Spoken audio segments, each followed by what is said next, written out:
Exercice 45, page 159.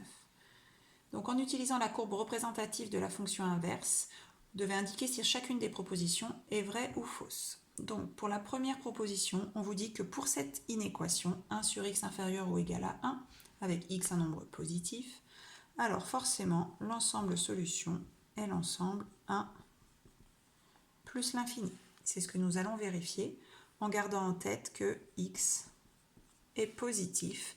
Donc seule la partie en haut à droite de la fonction inverse, de la courbe de la fonction inverse nous intéresse.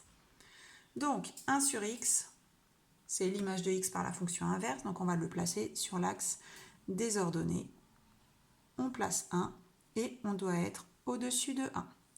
Ce qui correspond sur la courbe à cette partie-là, qui va jusqu'à ce point-là, dont on connaît l'abscisse, c'est l'inverse de 1, donc 1. Donc les points de cette courbe-là ont pour abscisse des nombres compris entre 0 et 1. Pas du tout entre 1 et plus l'infini. Donc c'est faux. Deuxième question.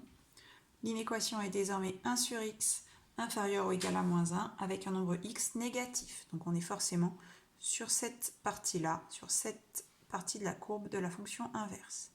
Donc 1 sur x doit être inférieur ou égal à moins 1. Donc l'image doit être inférieure ou égale à moins 1.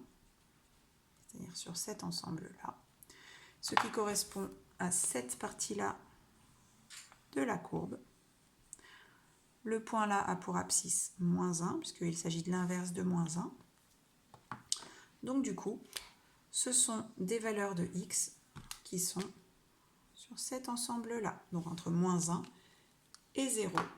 Or, dans l'énoncé, on nous propose un ensemble de solutions de moins l'infini à moins 1, ce qui ne correspond pas à ce que nous avons trouvé. Nous avons trouvé entre moins 1 et 0. Donc, c'est faux.